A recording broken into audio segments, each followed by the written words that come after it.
¿Cómo están, hermanos, hermanas? Tengan ustedes un muy feliz sábado, que Dios les bendiga. Estamos contentos de poder compartir esta mañana con ustedes durante los siguientes minutos una reflexión en base a lo que la Biblia nos enseña, en base a lo que la Biblia nos dice. Es interesante, hace muchos años atrás, el futurólogo estadounidense Alvin Toffler, en su libro El shock del futuro, señaló que los analfabetos del siglo XXI no serían aquellos que no supiesen leer ni escribir, sino que serían aquellos que no pudieran aprender, desaprender y reaprender.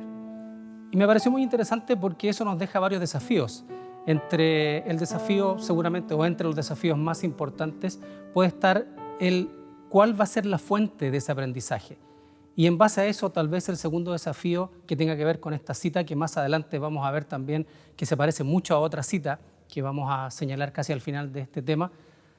El siguiente desafío es entonces, ¿cómo hacer para que durante nuestra vida podamos efectivamente tener conciencia de este proceso de aprendizaje, desaprendizaje y reaprendizaje? ¿Será también que para nuestra vida espiritual esta cita de Alvin Toffler tendrá algún sentido? Quiero invitarlos a que podamos ir a la Biblia, a que podamos abrir la palabra de Dios y en base a lo que la Biblia nos dice, vamos a ver si efectivamente tenemos cosas que aprender, desaprender y reaprender. Antes de abrir la Biblia, los invito a inclinar el rostro ahí donde estén para poder conversar con Dios. Señor, que estás en el cielo, en este instante que vamos a abrir tu palabra, pedimos tu dirección, tu compañía. Permite que tu Santo Espíritu, Señor, venga a enseñarnos aquellas cosas que necesitamos y también, Señor, que podamos escuchar tu voz y no la voz de un hombre pecador. Oramos agradecidos en el nombre de Jesús. Amén. Quiero invitarles a abrir la Biblia en la segunda carta del apóstol Pablo a Timoteo. En el capítulo 3, verso 16, dice la palabra de Dios lo siguiente: toda la Escritura es inspirada por Dios y útil para enseñar, para redarguir, para corregir, para instruir en justicia, a fin de que el hombre de Dios sea perfecto, enteramente preparado para toda buena obra. Una de las funciones principales de la Biblia, como dice el apóstol Pablo, es enseñarnos. Y no solamente enseñarnos acerca de la teología, es decir, acerca del carácter de Dios, sino también enseñarnos a cómo vivir. La Biblia nos enseña a reconocer cuando lo estamos haciendo bien y cuando lo estamos haciendo mal. Y también nos ayuda a corregir aquellas cosas que deben ser corregidas. También el apóstol Pablo, en la carta a los Romanos, que también los invito a que podamos verla, Romanos capítulo 15, verso 4, el apóstol Pablo señala lo siguiente. Romanos capítulo 15, versículo 4. El apóstol escribe y plantea lo siguiente en el versículo 4. Las cosas que se escribieron antes para nuestra enseñanza se escribieron, a fin de que por la paciencia y la consolación de las Escrituras tengamos esperanza. Las cosas que se escribieron antes. Es decir, lo que está escrito aquí en la Biblia, que es el reflejo de la experiencia de hombres y mujeres durante muchos años, fue escrito también para nuestra enseñanza. La Biblia, por lo tanto, quiere enseñarnos, hermanos, hermanas. Es, por tanto, una fuente muy confiable para que nosotros podamos ser enseñados. Con esta convicción de que la Biblia es una fuente fidedigna de enseñanza, quiero invitarlos a que podamos compartir en estos minutos, que podamos ser enseñados a través de la Biblia, a través de la experiencia de uno de los personajes más conocidos de la Biblia. Tal vez en este proceso de aprendizaje, desaprendizaje y reaprendizaje podamos encontrar a muchos personajes en la Biblia y no solo al que yo quiero hoy día mostrarles y detenerme en sus errores. Quiero que hoy, en los siguientes minutos, podamos ver 5 errores capitales que le costaron muy caro a un hombre que partió siendo el hombre más sabio de la tierra, hijo del rey David, rey de Israel, líder de un pueblo que seguramente llevó a los niveles de prosperidad más altos a la nación de Israel. Ya saben de quién estoy hablando, sin duda alguna. Así es, estoy hablando de Salomón. Fíjense que en el primer libro de Reyes, que invito a que podamos abrir la Biblia en ese lugar, en el primer libro de Reyes, en el capítulo 3, versículo 9, tenemos el comienzo de este proceso de aprendizaje de Salomón y fue un gran comienzo. No pudo haber sido mejor. En este sueño, en donde Dios se le aparece a Salomón y le dice: Salomón, pídeme lo que tú quieras. Yo cuando leo este pasaje siempre pienso y digo, si hubiese sido yo al que se le hace esa pregunta, ¿qué hubiese respondido? Si hubiese sido tú, hermano, hermana, que recibe esa pregunta, ¿qué hubiese respondido? Salomón responde lo siguiente, primer libro de Reyes, capítulo 3, verso 9. Concede pues a tu siervo un corazón que entienda para juzgar a tu pueblo y discernir entre lo bueno y lo malo, pues ¿quién podrá gobernar a este pueblo tuyo tan grande? Es un gran comienzo, porque cuando reconocemos la necesidad de ser enseñados, en este caso por Dios, estamos dando el paso más importante para que efectivamente todo lo que nosotros emprendamos lo hagamos bien. Y no solamente lo hagamos bien desde una perspectiva de la eficiencia, sino que también lo hagamos bien desde la perspectiva de lo que Dios espera de nosotros. Un corazón comprensivo, dice la Nueva Traducción Viviente. Salomón entendía que frente a esta tremenda responsabilidad de liderar a Israel, él no podía hacerlo solo. Él necesitaba la ayuda y la orientación de Dios. Pero fíjense que este buen comienzo, este gran comienzo, no duró mucho.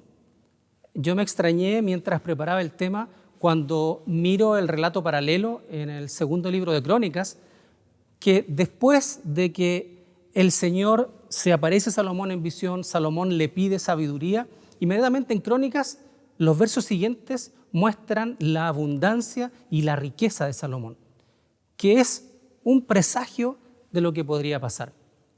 Este gran comienzo, desafortunadamente para Salomón, en el corto plazo se vio trastocado y su vida, desafortunadamente, fue oscurecida por la apostasía, dice Ellen White. Vamos a ver los errores. Los invito a que podamos ver los errores que cometió Salomón. Son 5 errores capitales que están extraídos de un par de capítulos de Profetas y Reyes. Bien, primer error es la falsa seguridad espiritual. Permítanme, por favor, leer uno de los párrafos de este libro Profetas y Reyes que dice lo siguiente. El error cometido por Salomón al considerarse bastante fuerte para resistir la influencia de asociaciones paganas fue fatal. Lo fue también el engaño que le indujo a esperar que, no obstante haber despreciado él la ley de Dios, otros podrían ser inducidos a reverenciar y obedecer sus sagrados preceptos. Miren qué interesante. Salomón creyó que a pesar de que él se estaba alejando de Dios, se estaba alejando de la obediencia, de la dependencia que había pedido originalmente, a pesar de eso él creyó que podía mantenerse fiel. Quiero invitarlos a que vamos a la primera carta del apóstol Pablo a los Corintios. En el capítulo 10, versículos 11 al 13, hay una tremenda recomendación que tiene que ver con esta falsa seguridad y que se ajusta muy bien a lo que le sucedió a Salomón. Dice el apóstol lo siguiente: todas estas cosas les acontecieron como ejemplo y están escritas para amonestarnos a nosotros que vivimos en estos tiempos finales. Ahora, si ustedes después en su casa, tarde, después de almuerzo, para seguir reflexionando, leen los versículos anteriores, del verso 10 hacia arriba, se van a dar cuenta que está relatando la experiencia del antiguo pueblo de Israel. Por lo tanto, todas estas cosas están también para ejemplo nuestro, que vivimos en el tiempo final, dice el apóstol. Así que el que piense estar firme, mire que no caiga. Hermanos, hermanas, el primer gran error de Salomón fue esta falsa seguridad espiritual. Creer que una vez salvo, por siempre salvo. Y que independiente de mi alejamiento de Dios, otros podrían ser fieles a Él, es muy difícil. Nuestro testimonio más fuerte es nuestro estilo de vida. Es el testimonio que damos con nuestra conducta diariamente. Vamos al segundo gran error de Salomón, que fue la autosuficiencia. Permítame también leer un párrafo de Profetas y Reyes. Dice lo siguiente la señora White: casi imperceptiblemente comenzó a confiar cada vez más en su propia fuerza. Poco a poco fue rehusando a Dios la obediencia inquebrantable que debía hacer de Israel un pueblo especial y conformándose cada vez más estrechamente a las costumbres de las naciones circundantes. Cuando yo leí estos capítulos y me encontré con este segundo error, que es la autosuficiencia, no pude dejar de pensar en nuestra condición actual, reflejada ahí en el capítulo 3 de Apocalipsis como una iglesia laodicense. ¿Por qué? Porque, ¿qué dice esta iglesia? Dice, yo soy rico, yo me he enriquecido, yo no tengo necesidad de nada.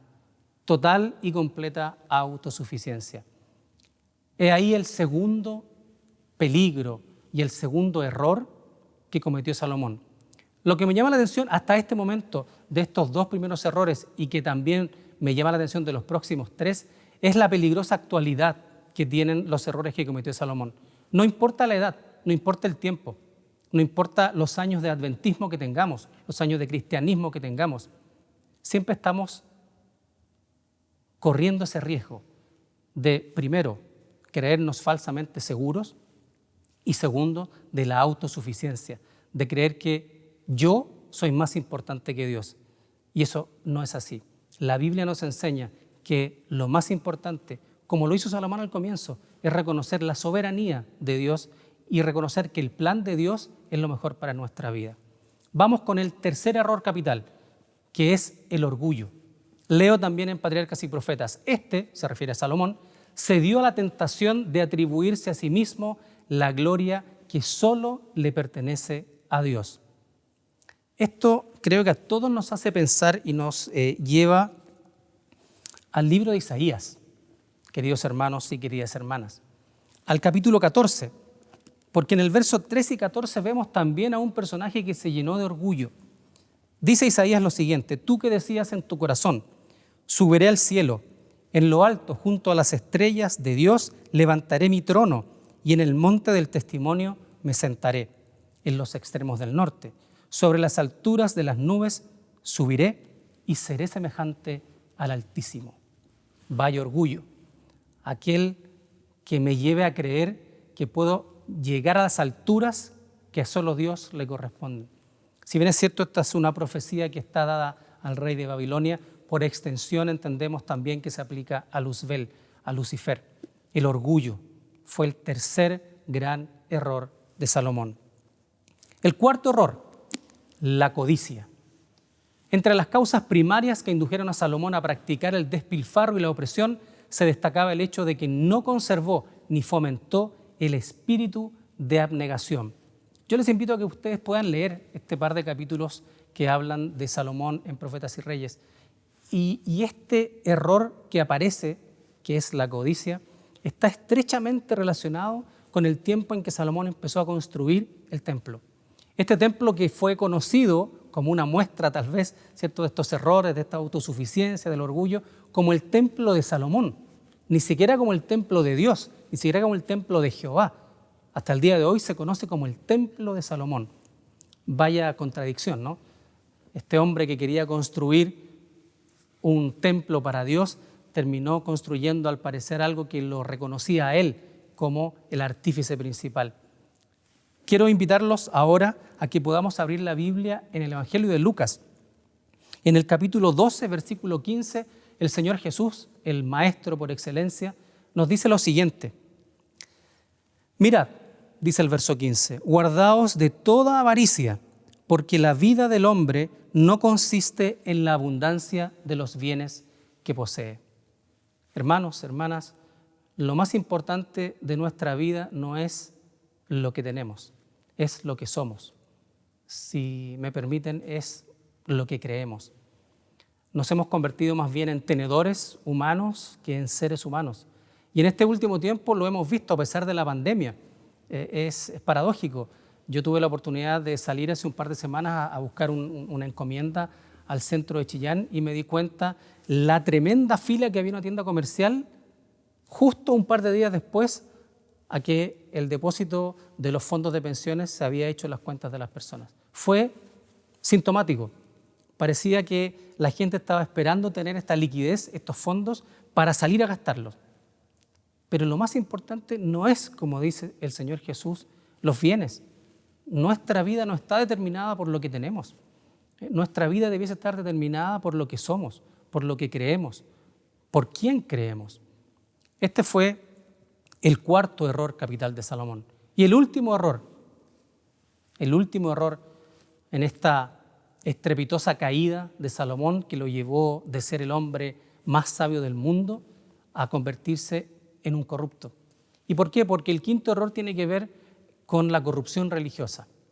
Leo lo siguiente: el espíritu misionero que Dios había implantado en el corazón de Salomón y en el de todos los verdaderos israelitas fue reemplazado por un espíritu de mercantilismo. Miren qué interesante. La posición estratégica que había ocupado Israel, que Dios lo había puesto ahí en el corazón y en la ruta de las principales vías de comercio de la época, Salomón lo empezó a utilizar para su beneficio personal y para el beneficio de aquellos que estaban a su servicio. ¿Qué pasa con eso? Que una religión corrupta es una religión que se asemeja más a Babilonia. Permítanme leer lo que dice Apocalipsis capítulo 18, versículo 3. Porque todas las naciones han bebido del vino del furor de su fornicación. Los reyes de la tierra han fornicado con ella y los mercaderes de la tierra se han enriquecido con el poder de sus lujos sensuales. Babilonia no es solo religión, Babilonia es también economía, Babilonia es también política. Y eso fue lo que terminó pasando con Salomón y con Israel también. 5 errores que marcaron la decadencia del hombre más sabio del mundo. Gracias a Dios, la historia no termina ahí. Cuando hace un par de semanas atrás nos encontramos en Reavivados por su palabra con Eclesiastés, nos encontramos también con el proceso de reaprendizaje de Salomón. Porque tarde en su vida se dio cuenta de que todo era vanidad. Se dio cuenta de que efectivamente la vida no depende de los bienes que yo poseo. La vida no depende de cuán rico soy o de cuán pobre soy. Cuando Salomón termina sus días, en Eclesiastés capítulo 12, versículos 13 a 14, permítanme leerla en Nueva Traducción Viviente, él llega a la siguiente conclusión. Dice: mi conclusión final es la siguiente: teme a Dios y obedece sus mandatos, porque ese es el deber que tenemos todos. Dios nos juzgará por cada cosa que hagamos, incluso lo que hayamos hecho en secreto, sea bueno o sea malo. Interesante, porque este versículo lo que hace es volver a recuperar al Salomón que pidió sabiduría, que pidió obedecer a Dios, que pidió tener una relación tan profunda con el Señor que le permita o que le permitiera guiar a su pueblo. Él sabía que sin Dios nada podía hacer. Salmo 25, versos 4 o 5, en la traducción de la palabra, dice lo siguiente, que debiese ser nuestra oración, queridos hermanos y queridas hermanas. Señor, dice David, muéstrame tus caminos, enséñame tus sendas, instrúyeme en tu verdad, enséñame, porque tú eres el Dios que me tú eres el Dios que me salva. En ti pongo mi esperanza cada día. David repite constantemente la palabra enséñame, guíame. ¿Qué es lo que pidió Salomón? Salomón tuvo un buen ejemplo de David. David era un hombre que, a pesar de sus fallos, de sus errores, él confiaba y mantenía una profunda relación con Dios. Yo quiero invitarlos, para ir terminando, a que podamos ir a Mateo capítulo 7, porque nos vamos a encontrar, como dije hace un momento atrás, con el maestro de los maestros. Y en este capítulo, en Mateo capítulo 7, el Señor Jesús nos pone enfrente 2 opciones, nos pone enfrente 2 tipos de enseñanza, porque en general en la Biblia siempre se presentan solo 2 opciones: la vida o la muerte, el bien y el mal, la bendición o la maldición. Y en Mateo capítulo 7, versículos 24 al 29, el Señor Jesús presenta 2 cimientos para nuestra vida. Dice lo siguiente: a cualquiera pues que me oye estas palabras y las pone en práctica, las oye y las pone en práctica, es decir, ha sido enseñado por Dios, ha estado dispuesto a aprender de Dios. Dice Jesús: lo compararé a un hombre prudente que edificó su casa sobre la roca. Descendió lluvia, vinieron ríos, soplaron vientos y golpearon contra aquella casa, pero no cayó porque estaba cimentada sobre la roca. Los versos siguientes hablan del otro cimiento, de aquel que no fue capaz de aprender, de aquel que no quiso ser enseñado por Dios. Partí diciendo, ¿será que esta cita de Alvin Toffler se puede aplicar a nuestra vida espiritual? Y lo cierto es que sí, porque mucho antes de que Alvin Toffler escribiera esa cita, Ellen White escribió una cita muy similar. Permítame leerla. Tenemos muchas lecciones que aprender y muchísimas que desaprender, dice ella en Mensajes Selectos, tomo 1.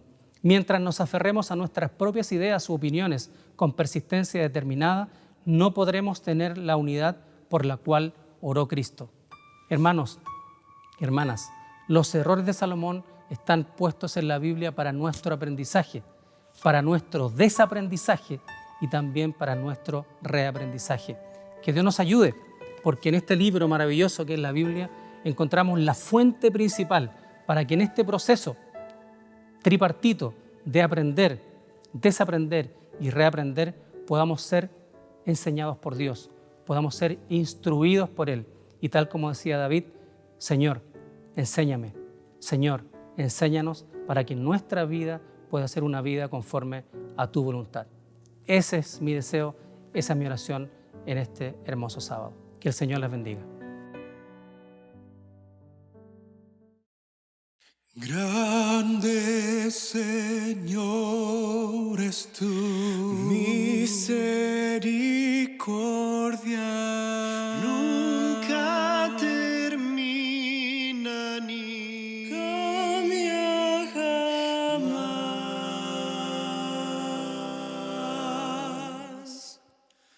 Tu compasión y bondad se agotan,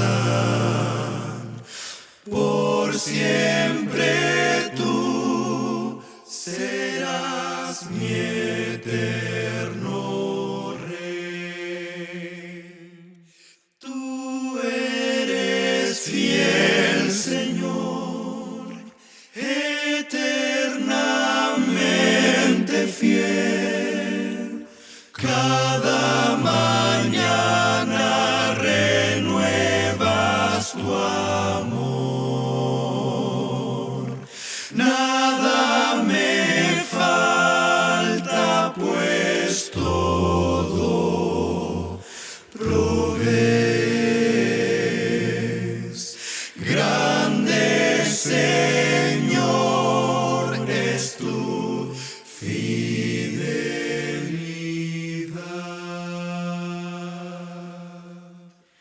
Tú me perdonas, me das paz y gozo.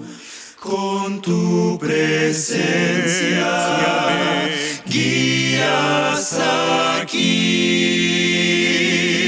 Llenas mi fe y me brindas tu apoyo.